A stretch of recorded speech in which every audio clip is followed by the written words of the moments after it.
My name is David, and I've been living what seems like a perfect, happy life with my wife, Emily, in Los Angeles. We've been married for 3 years, living in a cozy little villa, and our neighbors often envy our loving relationship. But who would have thought that a seemingly ordinary gathering would mark the beginning of a thrilling, in-game, of marriage? That day, we were invited to a party hosted by our friends Tom and Lucy. At the party, I noticed Emily chatting animatedly with a stranger. His name was Jack, a new business partner of Tom's. There was a spark in Emily's eyes, a look I hadn't seen in a long time, and a tinge of jealousy stirred inside me. When we got home, I couldn't help but ask Emily about her conversation with Jack. She brushed it off, saying they had been talking about art, but I couldn't shake the feeling that something wasn't right.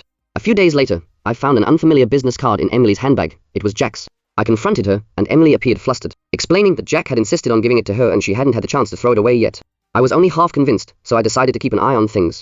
Over the next few days, I noticed that Emily started going out more frequently, and whenever I asked where she was going, she was vague and evasive. Unable to curb my curiosity, I followed her one day. I saw her walk into a cafe and sit down across from Jack. They were chatting and laughing, their gestures intimate. My blood boiled with anger, and I rushed inside to confront them. Emily burst into tears, saying they were just friends, talking about common interests, while Jack repeatedly apologized. Though furious, I found myself swayed by Emily's tearful demeanor and chose to believe her. However, things didn't calm down. One day, while tidying up the study at home, I came across an unsent letter. What I read in that letter left me stunned. It was a letter Emily had written to Jack, confessing her deep love for him, and detailing plans to divorce me and run away with him. It felt as if the world had collapsed around me. I couldn't believe my wife, the one I trusted the most, had betrayed me. I decided to get back at her. I pretended to be more attentive to Emily, making her let her guard down. At the same time, I started getting closer to Sarah, a female colleague who had always had feelings for me, deliberately acting intimate around Emily. Emily noticed the change and began questioning me, at which point I coldly exposed her affair with Jack. Emily broke down in tears, claiming the letter was written in a moment of impulsiveness and that she had never intended to act on it, insisting that she still loved me.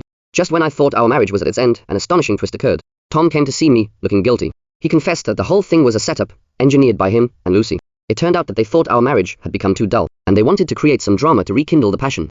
They had enlisted Jack to get close to Emily, and the letters were also encouraged by them, thinking it would be a harmless joke. They never imagined things would escalate to this point.